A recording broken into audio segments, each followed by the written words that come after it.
Baik, presentasi saya akan saya sampaikan dalam bentuk poin-poin form, seperti ada semacam kronologi perjalanan pelaksanaan pemuridan di tempat di mana sekarang saya melayani. Ya, jadi mudah-mudahan dengan mengikuti itu akan mendapatkan gambaran apa yang pernah terjadi dan sedang dilakukan. Nanti di beberapa tempat saya akan berhenti begitu untuk membuat beberapa catatan. Jadi awal mulanya saya diminta untuk melayani di Gereja Presbyterian Orchard atau Orchard Road Presbyterian Church di jemaat yang berbahasa Indonesia. Kemudian saya mulai bergabung sejak April 2016. Suatu kesepakatan waktu kami berbicara, saya dan majelis adalah gereja tersebut memang sedang mencari seseorang yang diminta untuk menggarap atau melakukan pemuridan karena mereka melihat itu hal yang penting dan sepertinya mereka tidak memiliki pengalaman yang cukup atau orang yang sanggup untuk menjadi pendorong dan pelaku pemuridan di gereja tersebut. Dan karena itu saya setuju untuk melayani karena saya berkata kepada mereka kalau bukan karena pemuridan mungkin saya tidak akan sangat tertarik untuk bergabung ke gereja tersebut. Jadi mereka setuju untuk memberikan fokus kepada pelayanan pemuridan. Kemudian waktu saya bergabung April, apa yang saya lakukan? Saya membagikan visi pemuridan dan gambaran strategi pelayanan pemuridan kepada majelis. Ada beberapa pilihan dan seterusnya. Ya. Nah, kemudian saya meminta majelis gereja untuk bersedia membayar harga atau konsekuensi dari pelayanan pemuridan, apapun strategi yang akan dipilih kelak. Kemudian saya mencari orang-orang kunci yang akan dijadikan generasi pertama dari pemuridan. Bagi majelis waktu itu, majelis periode tersebut bersifat wajib. Jadi harus untuk bersedia ikut pemuridan. Ya.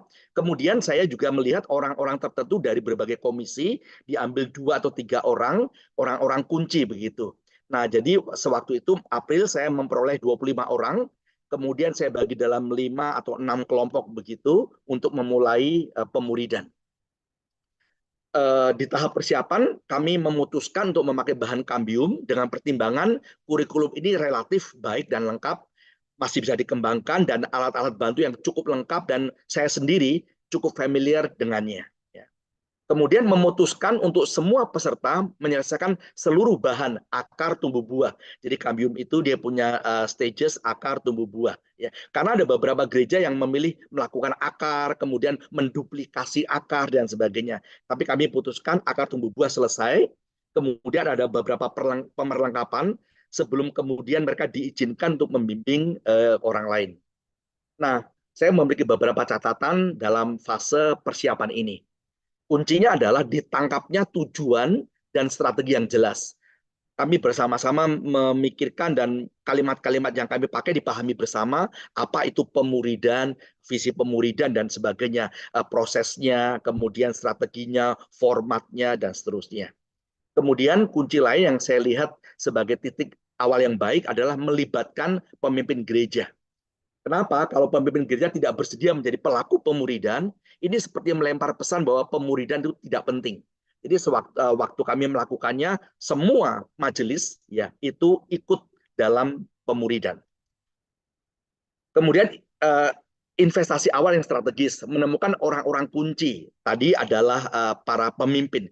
Sebetulnya para majelis itu tidak semuanya dalam tanda kutip potensial untuk menjadi pembimbing, baik dari segi wawasan maupun dari segi skill gitu ya.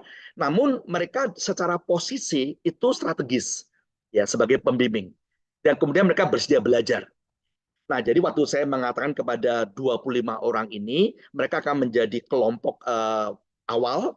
Mereka bukan saja bersedia belajar, tapi mereka bersedia untuk menjadi pemimpin atau pembimbing. Kemudian kami bersama-sama kembali melihat, menentukan kurikulumnya, format, perlengkapan yang memadai dan seterusnya. Ya. Nah, di sini ada keseimbangan antara idealis dan realistis. Secara teori, secara katakan textbook, saya mengerti, saya memahami apa yang idealis. Seharusnya pemuridan itu semacam ini. Namun di lapangan berhadapan dengan gereja yang sudah ada, sudah terbentuk, bukan gereja baru di mana saya memulainya, maka saya harus juga melihat hal-hal yang realistis ada di sana. Ya, jadi itu juggling itu jungkat-jungkit di antara keseimbangan idealis dan realistis. Ini kunci persiapan di bagian tersebut.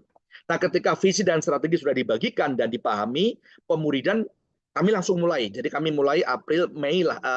Saya masuk April, Mei awal sudah mulai ya. Berapapun kelompok atau orang yang tersedia. Nah, ini menjadi catatan saya karena beberapa gereja di mana saya pernah bercakap-cakap dengan mereka lebih suka menunggu untuk sangat siap atau kalau sudah diikuti oleh banyak orang. Ya, saya pernah datang kepada sebuah gereja. Setelah saya bicara beberapa sesi, saya semacam membuat dugaan. Saya berkata kepada mereka, kalau saya pulang dari tempat di mana saya sudah sharing dengan mereka, dan dalam 3 minggu saya tidak mendengar dimulainya sebuah pemuridan, hampir dapat dipastikan bahwa pemuridan tidak akan terjadi di gereja tersebut. Ini menjadi catatan yang saya sendiri yakini. Nah, kemudian kami masuk jalannya pemuridan generasi pertama, 25 orang tadi. Diselenggarakan seminggu sekali. Jadi ada kelompok Rabu malam. Sekarang Rabu itu menjadi hari malam pemuridan bagi kami. Jadi kalau malam hari ini rekan-rekan kami, rekan dari gereja kami nggak bisa bergabung karena malam ini sedang ada pemuridan. Dan kemudian ada Sabtu pagi, itu karena ada yang tidak bisa Rabu malam, beberapa itu seringkali traveling dan hanya akan ada weekend di Singapura, atau beberapa bekerja di Indonesia. Jadi mereka Senin sampai Kamis atau Jumat sore itu di Indonesia, baru kemudian Jumat malam kembali ke Singapura, mereka adanya Sabtu dan Minggu. Sehingga kita juga menyediakan sarana untuk hari Sabtu pagi. Kemudian kami menyelesaikan bahan berakar, bertumbuh, berbuah selama kurang lebih 1 tahun. Ya, ini termasuk agak cepat ya, kelompok yang memang agak sedikit istimewa dalam pelaksanaannya karena satu memang mereka relatif sudah lebih siap. Jadi ini pemimpin dan orang-orang kunci. Ada beberapa penambahan bahan untuk memperdalam materi yang berupa bahan PA atau diskusi dan juga keterampilan PA induktif atau PA induksi. Kenapa ini kami tambahkan? Karena sekali lagi setiap bahan itu pasti punya kekurangan atau kelemahan, atau tidak ada bahan yang akan cocok di semua gereja. Nah, kemampuan untuk melihat kelemahan sebuah bahan itu menolong. Jadi titik lemahnya di mana? Jadi supaya kita bisa menambalnya. Menurut saya bahan kambium tidak terlalu kuat di dalam menolong orang untuk berinteraksi dengan firman Tuhan. PA-nya begitu kurang ya karena lebih mendengar walaupun didorong tidak ada kelompok kecil, tapi pemahaman Alkitabnya agak kurang. Karena itu saya membuatkan bahan pendamping atau bahan PA dan diskusi. Kemudian terus-menerus diingatkan dan dipersiapkan bahwa mereka ini akan membimbing orang lain loh.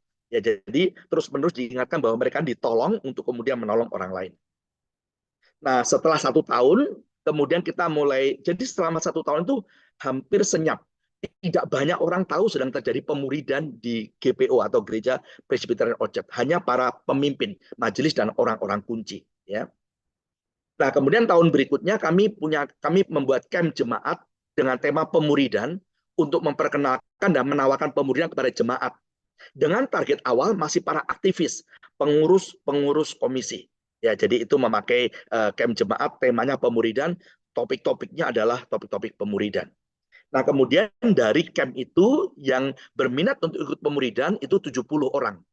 Nah, 70 orang ini dipimpin oleh gelombang pertama atau generasi pertama. Saya juga ikut terlibat membimbing lagi. Ya. Pemuridan mulai dikenal di gereja dan semakin sering disebut dalam berbagai kesempatan di khotbah-khotbah, di pembinaan dan seterusnya. Orang sudah mulai sharing apa yang mereka alami di pemuridan. Nah, kelas pemuridan dilakukan seminggu sekali. Setiap topik dibahas dalam 2 kali pertemuan, 2 minggu. Jadi satu topik, katakan topik A itu di minggu pertama itu lebih mereka satu arah, mereka mendengarkan pemaparan, mereka diskusi sederhana. Di minggu berikutnya mereka membicarakan topik A, tapi dalam bentuk PA, ya dipimpin langsung oleh pembimbingnya atau diskusi kasus dan sebagainya, ya untuk memperdalam materi yang sudah dibahas sebelumnya.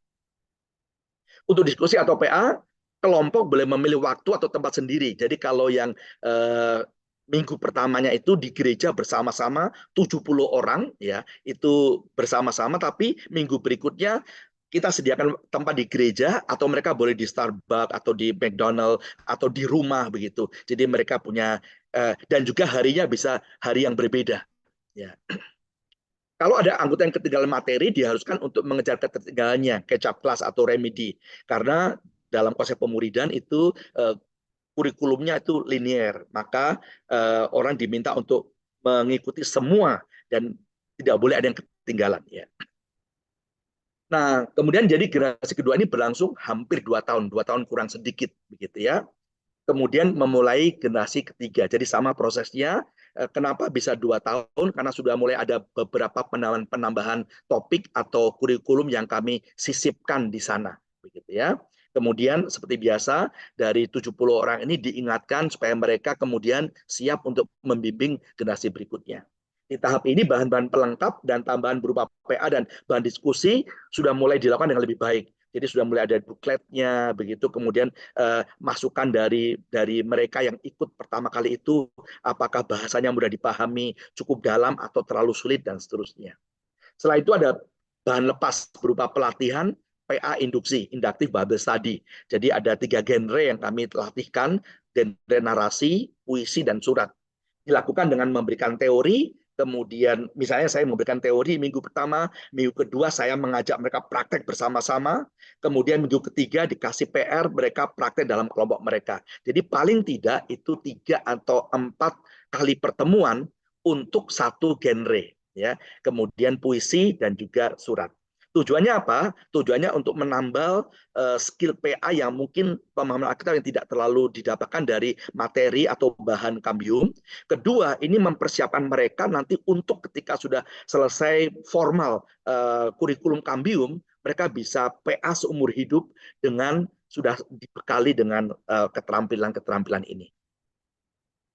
Nah, gelombang ketiga ini berlangsung sedikit lebih alami. Para pembimbing yang rindu untuk membimbing mulai mendekati calon murid. Jadi kira-kira kalau 3 bulan lagi kita akan buka pendaftaran begitu, mereka sudah mencari calon murid. Ada juga calon murid yang sudah dengar pemuridan, sudah ingin ikut. Mereka mendekati atau memilih para pembimbingnya, ngomong sama saya, nanti saya maunya ditolong oleh ini ya, saya ikut kelompoknya ini ya, begitu. Jadi sudah mulai lebih sedikit alami begitu ya. Kemudian di tahap ini juga ada pemuridan khusus untuk kelompok lansia dan para asisten rumah tangga. Jadi di tempat kami itu ada satu komisi, namanya Komisi Maria Marta, itu isinya domestic worker. Jadi para asisten rumah tangga yang bekerja, mereka ada pemuridan. Dan itu berlangsung dengan cara yang sedikit lebih khusus. Ya karena waktu mereka, keterbatasan mereka, dan juga pemahaman mereka yang mungkin lebih lambat dalam memahami sesuatu. Tapi menarik, dari domestic worker ini sekarang sudah masuk gelombang kedua, sudah masuk generasi kedua, itu kita melihat ada pertumbuhan-pertumbuhan yang menarik. Dan saya bisa sedikit sharing bahwa salah satu dari mereka yang bertumbuh di pelayanan ini, domestic worker, kita melihat hidupnya baik, kita banyak bicara dengan dia ikut pemuridan selesai, kemudian dia jadi pengurus, kemudian dia memberitahukan kerinduannya untuk menjadi hamba Tuhan. Dan kami bicara, kami dukung, kami support, dan sekarang semester lalu sudah masuk ke STTB. Ya, jadi salah satu dari jemaat kami, domestic workers, sekarang menjadi utusan kami kuliah di STTB. Hasil akademisnya kemarin luar biasa, ya, jauh lebih baik dari waktu saya sekolah teologi. Nah, bahan tambahan berakar dan bertumbuh sudah ada bentuk buklet, sehingga kita bisa distribusikan. Mereka sudah punya, bukan cuma soft copy. Kemudian ditambah beberapa materi doktrin yang tidak ada di materi di kurikulum kambium atau materi kambium. Jadi mengenai apa itu perjamuan kudus, apa itu baptisan, kemudian doktrin-doktrin khas gereja kami, ya, misalnya belajar 5 sola dan sebagainya. Itu masuk di kurikulum tersebut, disisipkan di tempat-tempat tertentu. Mulai memikirkan beberapa topik atau pelatihan seperti penginjilan pribadi, misi, atau beberapa doktrin pokok yang diintegrasikan dalam kurikulum pemuridan, sehingga tidak dianggap sebagai program terpisah atau pilihan. Dulu itu ada pembinaan jemaat, misalnya tentang apa itu presbyterian atau apa itu baptisan. Sekarang dia masuk ke kurikulum pemuridan, justru pada waktu tema-tema khusus ini kita invite jemaat untuk ikut pemuridan, itu ikut di materi-materi tersebut. Ya, jadi harinya tetap Rabu malam, kemudian jemaat umum bisa ikut di topik-topik tersebut. Nah, beberapa variasi pelaksanaan ada beberapa kelompok yang tidak memiliki ketersediaan waktu yang sama dengan mayoritas. Tidak setiap Rabu malam mereka bisa, ya, sehingga mereka jalan sendiri. Mereka mau hari apa, ya jalan sendiri. Nah, ini mengharuskan pembimbingnya kalau Rabu malam dengan mengikuti kurikulum kami atau format Kambium itu kan ada beberapa pengajar yang mengajar materi. Jadi pengajarnya ada 5 atau 6 bergantian. Tapi kalau dia jalan sendiri, maka seluruh materi, seluruh topik, dia yang harus mengajar. Dia mengajar materi, dia memimpin PA dan sebagainya. Ya, tentu ini rasanya menjadi lebih sulit, tapi sesungguhnya itu membuat kelompok ini lebih kokoh. Karena otoritas pembimbing sebagai pembimbing yang menguasai materi terlihat. Kedua, dia sendiri belajar banyak. Dia tidak leave it to the teacher atau kepada pengajar, tapi dia sendiri menguasai materi, ya. Ini menjadi satu hal yang sebetulnya kalau bisa semuanya begini itu baik gitu ya. Oke. Sesekali waktu itu kita belum kenal, karena belum pandemi ya, kita nggak kenal namanya Zoom ya. Jadi ada yang menggunakan sudah mulai itu, ada yang karena nggak bisa, satunya traveling misalnya ke Eropa, satunya traveling ke mana, kemudian mereka adakan teleconference begitu ya. Jadi mereka sudah memulai sebetulnya cikal bakal Zoom. Nah, kemudian ada masa-masa pandemi, adaptasinya, seluruh aktivitas, karena waktu itu tidak boleh ke gereja, ibadah pun tidak boleh, gereja tutup. Ya, hampir seluruh aktivitas pemuridan berjalan secara online.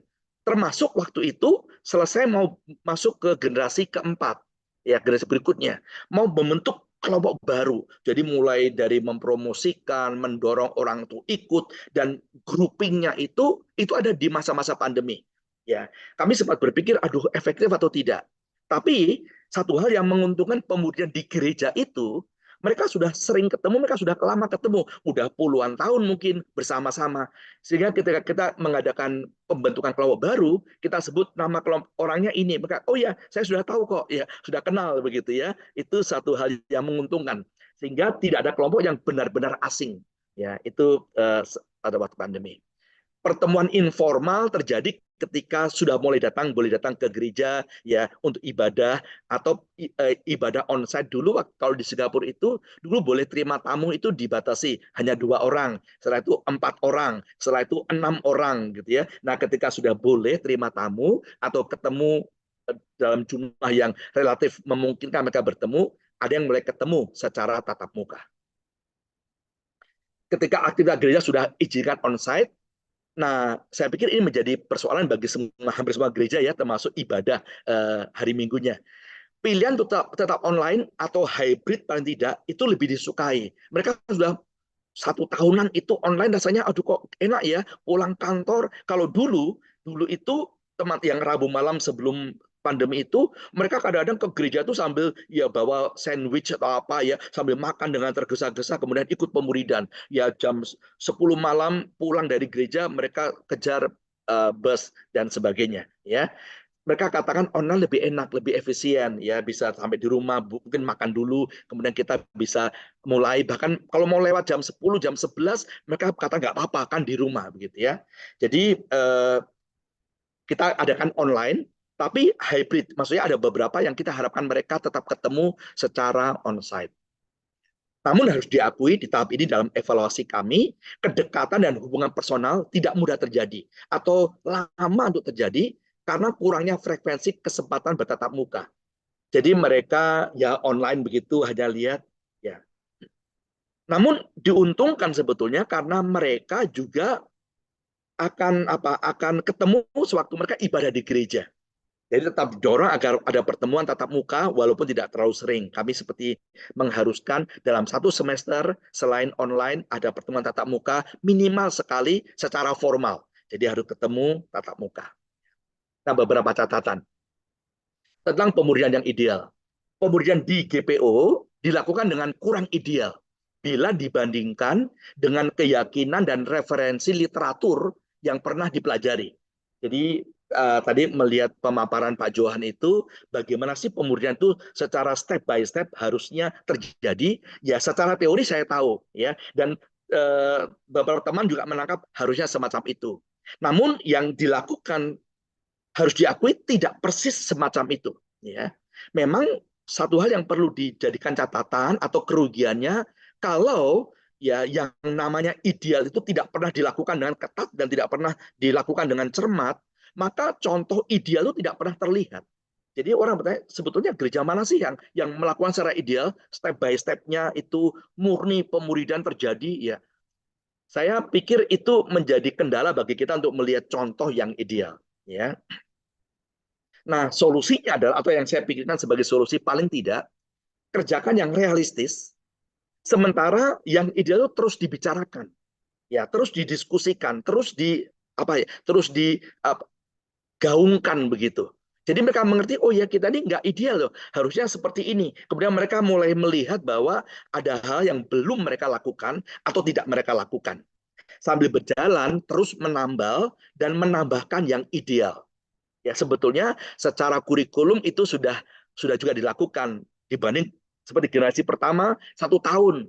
Ternyata itu nggak ideal. Ada banyak topik yang kita penting tapi tidak kita bicarakan. Ada banyak penajaman dan kedalaman yang tidak kita ikuti. Ya, itu kemudian dilakukan di generasi kedua. Karena itu kenapa generasi kedua sudah 2 tahun kurang sedikit. Nah, bayangan saya ingin membuat itu kira-kira satu putaran itu kira-kira 3 tahun atau 3,5 tahun. Itu akan lumayan cukup kokoh dari segi pemahaman pengajaran. Jadi kalau orang ikut pemuridan minimal 3,5 tahun ada di sebuah kelompok yang sama. Kesiapan membimbing dan mentoring, ini catatan dalam hal tersebut. Tidak mudah untuk menentukan kapan seseorang dianggap siap membimbing. Karena pemuridan dilakukan dengan sistem angkatan atau batch, ya. Maka ada tekanan untuk semua calon pembimbing memulai membimbing di waktu yang bersamaan. Jadi salah satu kekurangan yang perlu diwaspadai dengan pemuridan sebagai program, di mana yuk kita mulai Januari, ya bikin 10 kelompok, mereka mulai bersama-sama, ada kurikulum, ada format yang dipilih. Nah, maka karena bentuknya angkatan begitu, maka pace-nya atau kecepatannya dianggap sama. Ketika ada kelompok yang misalnya mau berhenti sejenak atau berhenti lebih lama di sebuah topik, atau akan sedikit menyimpang dari topik tersebut, karena ada persoalan khusus di dalam kelompok, itu tidak diwadahi. Karena apa? Ya, minggu ini topiknya ini, minggu depan ganti topik, ganti topik. Jadi diseret semuanya dalam sebuah kecepatan yang sama begitu. Ya, dan kemudian karena dianggap kecepatannya sama, maka ketika 2 tahun dianggap semua orang dalam 2 tahun mencapai kualitas atau mencapai titik yang sama, sehingga ketika dianggap yang satu bisa membimbing, seharusnya yang lain juga bisa membimbing. Ya, ini satu hal yang perlu diwaspadai karena tidak seperti itu, ya, tidak seperti itu. Nah, nanti itu menjadi persoalan bagi kita untuk memikirkan bagaimana mencegah hal-hal semacam ini. Juga, ya, persoalan di kesiapan membimbing dan mentoring karena ada tuntutan dari gereja yang sangat tertarik melihat pertambahan jumlah peserta dalam suatu gerakan. Kalau kita sebut pemuridan dimulai, mereka akan selalu bertanya sudah punya berapa kelompok, ya kemudian generasi berikutnya akan berapa lagi. Maka pelipat gandaan itu terjadi karena tuntutan, karena tekanan. Ya. Maka banyak orang sebenarnya belum terlalu siap, sudah didorong atau mereka sendiri merasa siap, ya karena mereka sudah menyelesaikan satu kurikulum tertentu, akar tumbuh buah. Saya sudah selesai buah, saya bisa memimpin, bukan? Ya, jadi itu yang terjadi dalam sebuah pelayanan pemuridan yang berupa gerakan dan bentuknya adalah sistem angkatan. Nah, jadi kalau itu terjadi, ini terjadi juga di gereja kami, ya catatan-catatan kegagalannya adalah para pembimbing baru. Jadi generasi pertama, generasi kedua itu, ketika mereka mulai membimbing, mereka punya adik-adik, punya kelompok baru, mereka tuh seperti putus hubungan dengan pembimbing sebelumnya, yang seharusnya menjadi mentor bagi mereka. Para pembimbing baru seringkali dibiarkan untuk berjuang sendiri tanpa ada pendampingan dan dukungan yang berkelanjutan dari mentornya atau dari pembimbing lamanya. Ya, jadi singkat cerita, mentoring tidak berjalan sebagaimana seharusnya dan masih dilakukan secara minimalis. Ada yang ketemu, ada yang karena ketemu di gereja atau dalam satu wadah pelayanan bersama sering tanya, sharing. Tapi intentionally, secara sengaja mentoring itu tidak terjadi atau belum terjadi. Atau kalau terjadi, minimalis. Ini sekaligus menjadi sebuah pertanyaan mengenai kapan sebuah kelompok dianggap selesai dan siap untuk dilepas. Kadang-kadang ada kelompok yang memutuskan kita bubar ya, atau kita tidak lagi belajar formal ya. Itu kriterianya apa? Atau kapan sebuah kelompok akan merasa bahwa kalau kami tidak punya kelompok, kami baik-baik saja. Kami tetap menjadi murid yang bertumbuh dan kami tetap bisa memuridkan. Nah, beberapa solusi yang saya pikirkan mulai dipersiapkan bahan mentoring yang praktis dan melatih para pembimbing untuk dapat melakukan mentoring, terutama kepada mereka yang telah membimbing kelompok baru. Jadi ada bahannya, ada pelatihannya, dan ada penyengajaannya. Ya, kalau hal-hal ini terjadi akan lebih mudah. Juga termasuk dalam mengevaluasi. Kamu sudah punya bahan, kamu memahami enggak, kamu punya skill enggak untuk melakukannya, ya kamu melakukannya dengan cara seperti apa, sekarang ada di fase mana dalam mentoringnya, dan seterusnya. Ini yang sulit, memberikan contoh dan teladan mentoring dengan lebih baik lagi di tengah-tengah terbatasnya waktu, karena beragamnya pelayanan yang sudah ada. Ya, waktu saya datang, dan tentu juga banyak rekan-rekan hamba Tuhan tahu kan, eh, gereja itu rimbanya kegiatan dari orang lahir ya sampai orang meninggal dunia itu, apalagi kalau hamba Tuhannya terbatas, itu seakan-akan kita adalah orang yang dianggap harusnya maha tahu, maha hadir, dan seterusnya. Nah, di tengah-tengah kesibukan semacam itu, ya, maka ketika kita akan melakukan mentoring, apalagi one to one, ya, man to man itu tidak mudah. Secara komitmen, ya, kemudian ketekunan, kemudian juga keterampilan, wawasan, keyakinan, dan keterampilan kita sendiri itu menjadi pendukung nggak untuk melakukan itu, ya. Nah, harusnya itu terjadi. Ya, jadi berusaha memberikan contoh, ini loh mentoring, saya melakukannya, dan saya bisa menolong orang untuk melakukannya. Kemudian menambah frekuensi pertemuan para pembimbing untuk sharing dan belajar bersama. Ini juga sulit, karena para orang-orang yang sudah selesai pemuridan itu, mereka selesai ketika mereka membimbing, itu membimbing atau menolong kelompok itu bukan satu-satunya pelayanan mereka. Jadi saya bisa mengamati orang di samping membimbing kelompok, mereka terlibat dalam pelayanan lain di gereja. Ada banyak pelayanan yang mereka bisa pilih, dan kadang-kadang ada orang ikut 2 atau 3 pelayanan. Kalau menambah frekuensi pertemuan para pembimbing, itu diperlukan komitmen tertentu dan juga harus dipikirkan strateginya seperti apa. Nah, beberapa keputusan kunci dalam pengamatan saya dan dalam evaluasi saya sampai di tahun ini. Jadi saya sudah melakukannya 7 tahun, ya, apa yang saya catat gitu ya. Pertama adalah dukungan penuh dari pemimpin gereja yang diperlihatkan dengan keterlibatan maupun antusiasme sewaktu membicarakan tentang pemuridan. Jadi sampai sekarang juga begitu. Secara tidak tertulis, kalau orang mau jadi majelis, itu biasanya dia lulusan pemuridan atau dia bersedia ikut pemuridan. Jadi sampai sekarang tidak ada majelis yang tidak ikut pemuridan di tempat kami. Nah, itu mempengaruhi beberapa majelis yang baru ikut pemuridan, mereka juga seringkali sharing di berbagai kesempatan. Waduh, betapa menguntungkannya, betapa tertolongnya waktu mereka ikut pemuridan. Nah, jadi kalau leadership-nya itu mendukung dan itu mereka terlibat, antusias, itu menjadi kunci bagaimana pemuridan dapat berjalan dan bertahan dalam pelayanan di gereja.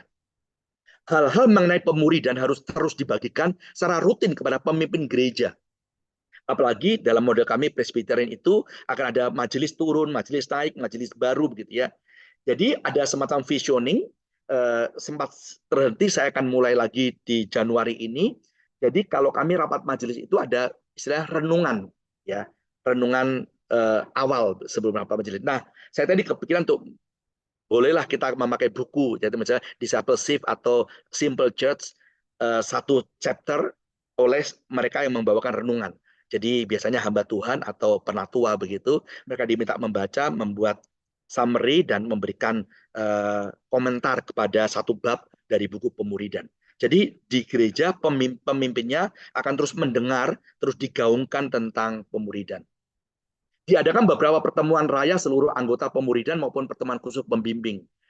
Nah, termasuk mulai 3-4 tahun ini kan gereja itu biasanya gereja punya namanya bulan misi, bulan keluarga. Kami punya bulan pemuridan. Setiap Januari itu 4 minggu itu khotbahnya tentang pemuridan.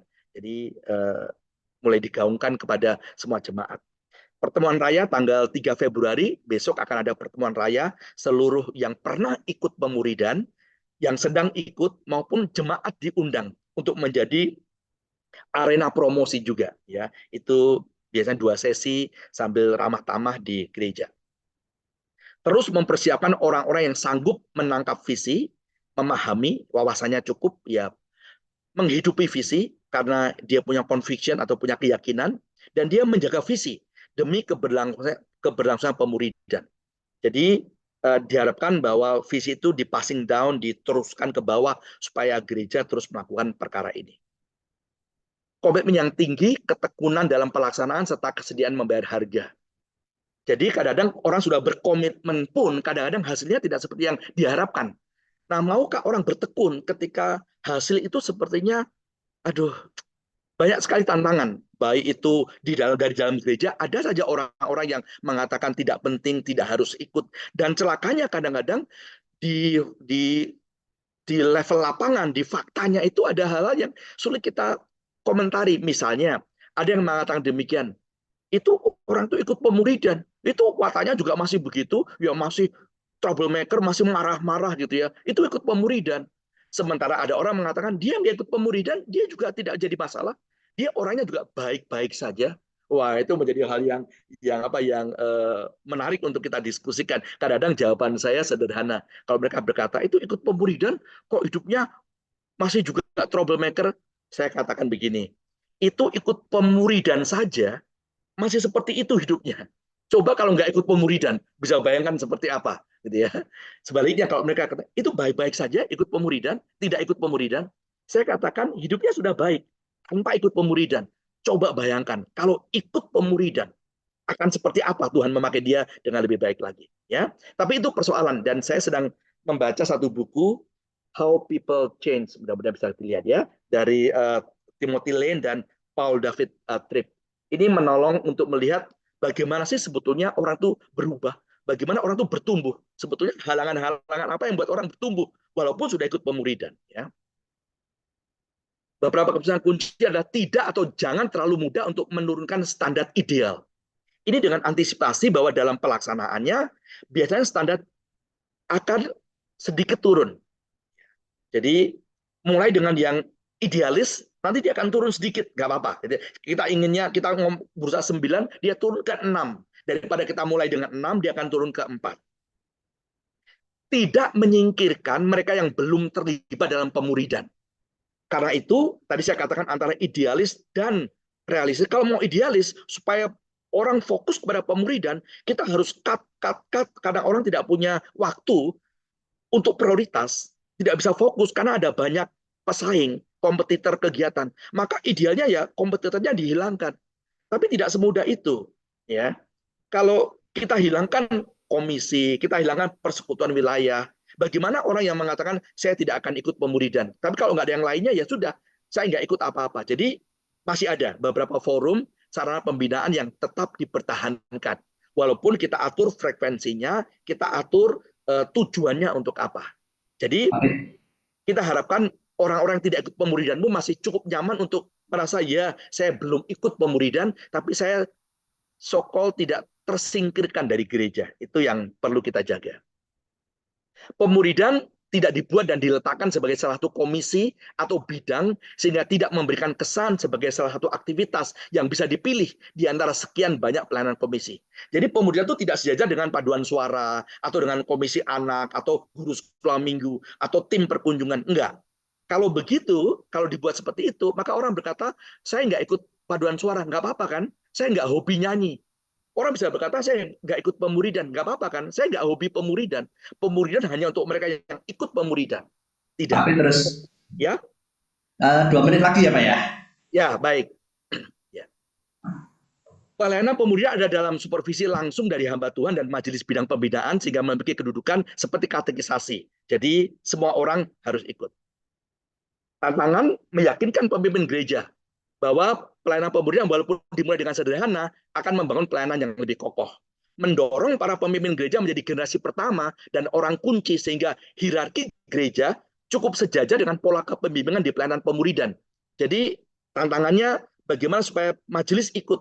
Karena kalau majelis tidak ikut, mereka ikut generasi ketiga, keempat, mereka akan dipimpin oleh, dalam tanda kutip, oleh anggota jemaat, begitu ya. Dulu waktu saya menolong sekolah, saya harapkan pimpinan, para kepala sekolah, para direktur itu ikut pertama kali. Karena kalau tidak akan susah. Ya, generasi kedua, guru membimbing kepala sekolahnya itu kan tidak mudah ya. Jadi kalau mau supaya tertolong hierarki gereja dan hierarki pemuridan, sebaiknya ikut.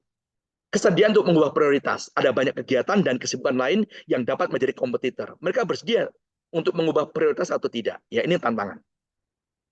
Hamba Tuhan atau majelis seringkali terikat dengan banyak tugas tuntutan yang sulit dihindari atau ditolak. Sehingga beberapa idealisme pelayanan pemuridan seringkali dikorbankan atau dikompromikan. Nah, kesediaan hamba Tuhan untuk mengatakan pemuridan penting. Dan karena itu saya menunjukkan bahwa ini penting. Saya berani mengatakan tidak untuk sesuatu yang mungkin menghambat pemuridan.